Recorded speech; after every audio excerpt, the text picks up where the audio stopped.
You have probably watched other videos about the link between special relativity and magnetism, and may well have found them contradictory and more than a bit dodgy. But you most likely put the confusion down to your own failings, out of reverence to the high priests of physics, who you have been taught to accept as the great minds of our age. However, your humility was misplaced, as these videos are indeed total nonsense, and the result of physicists' misunderstanding of relativity. In this video I explain the real link between magnetism and the principle of relativity, but it probably will not be of much use to you, because as soon as the high priests of physicists declare this video a heresy, you will surely revert to believing the same nonsense as the rest of your flock. Let us consider a few basic experiments, and see what conclusions we can draw from them. In experiment 1 we have a stationary infinitely long current-carrying wire, with 1 squillion electrons per meter all moving at speed v, where v is the speed of the electrons expressed as a fraction of the speed of light. The conduction electrons are represented by the arrows, to indicate that they are moving along the wire. The corresponding stationary wire protons are represented by the plus signs. As you probably know, there is no force on our stationary test electron, which is represented by a star. We can conclude that for a stationary test electron, the speed of charges moving past at a constant speed makes no difference to the force they exert. All that matters is that there are the same number of electrons and protons in the wire. Electromagnetic theory explains this by saying that a stationary electron cannot feel a magnetic force, so the force of electric repulsion exerted by the moving electrons in the wire depends only on their number.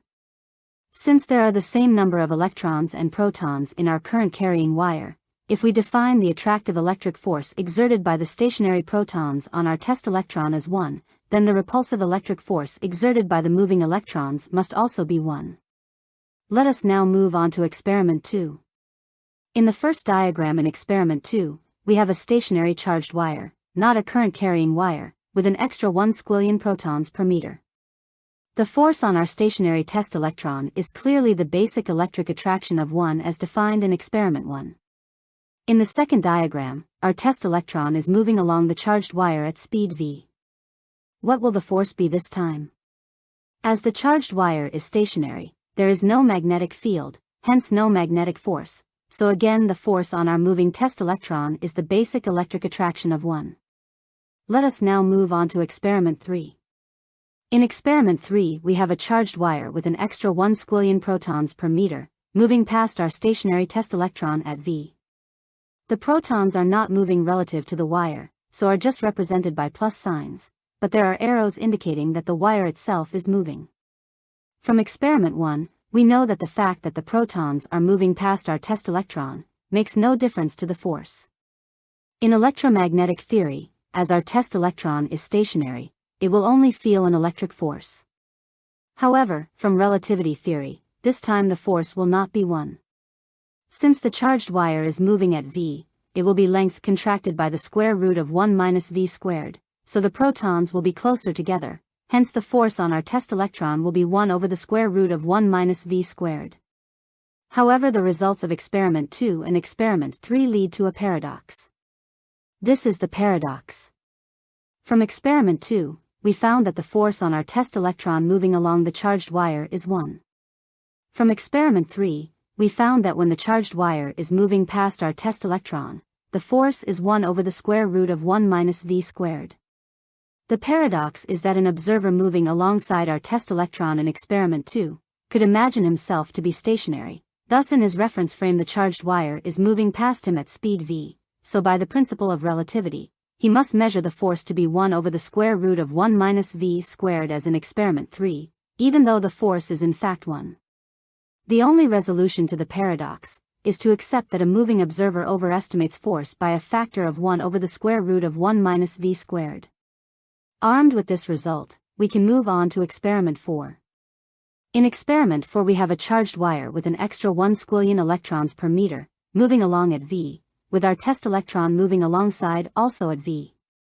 The electrons are not moving relative to the wire, so are just represented by minus signs, but there are arrows indicating that the wire itself is moving. In the reference frame of an observer moving along with the charged wire and our test electron, both are stationary, so our observer must measure a force of 1. Since our observer is moving, he must overestimate force by 1 over the square root of 1 minus v squared. Therefore the force must really be only the square root of 1 minus v squared. But we also need to take into account the fact that the charged wire is moving, and is thus length contracted by the square root of 1 minus v squared. However, the wire electrons in a stationary current-carrying wire are not length contracted, as the wire itself is not length contracted. Hence the force exerted on our test electron moving at v along a current-carrying wire beside the stream of wire electrons all also moving at v, will be the square root of 1 minus v squared times the square root of 1 minus v squared, which equals 1 minus v squared. We now have all the information we need to account for the attractive so-called magnetic force between currents going in the same direction solely in terms of electric forces. So let us consider our final experiment, number 5. In experiment 5, we have a stationary neutral infinitely long current-carrying wire, with 1 squillion electrons per meter all moving at speed v. Our test electron is moving along the current-carrying wire also at v, alongside the wire electrons. The force of attraction exerted on our test electron by the stationary wire protons is 1, from experiment 2. The force of repulsion exerted on our test electron by the wire electrons moving at v, is 1 minus v squared from experiment 4. Therefore the net force of attraction equals 1 minus v squared, which equals v squared. This v squared relationship that we have derived, where v is the speed of the electrons expressed as a fraction of the speed of light, is the same v squared, or as a physicist would say v squared over c squared, found in Maxwell's equations, when dealing with currents in wires. If we double v, we are doubling the current of both our test electron and the current-carrying wire, hence the force quadruples. If v equals a half, then the so-called magnetic force equals a quarter. As v tends to the speed of light, 1 minus v squared tends to 0, so the repulsive force between the electrons tends to 0, leaving only the attractive force of the protons of 1. Hopefully you managed to follow the logic in this video, and you found it interesting that, in the simplest possible case, the so-called magnetic force between a current-carrying wire and a moving electron can be explained merely by applying the equations of relativity to basic electric forces. But what is really more interesting is the fact that physicists still believe the nonsense theory about how Einstein's special relativity causes magnetism, that has been included in university textbooks since the mid-1960s. Each succeeding age has tended to pour scorn on previous generations for their beliefs, whether they were categorized as scientific, political, or religious, and yet been utterly convinced that their own beliefs are the one true faith. The unique feature of physics is that correct theories can be justified using maths. However, history has taught us that even that is of limited value, because in 1609 Kepler published a book demonstrating mathematically that the planets orbited the Sun in ellipses, yet Galileo, who was himself obsessed with proving that the heliocentric theory of the solar system, disregarded Kepler's book, and instead berated his friend for the occult idea that the ocean tides were caused by the moon's action on the water. If you want to know more about the relationship between relativity and the so-called magnetic effect, and the nonsense physicists talk, then you can buy my book, or watch the next video in the series.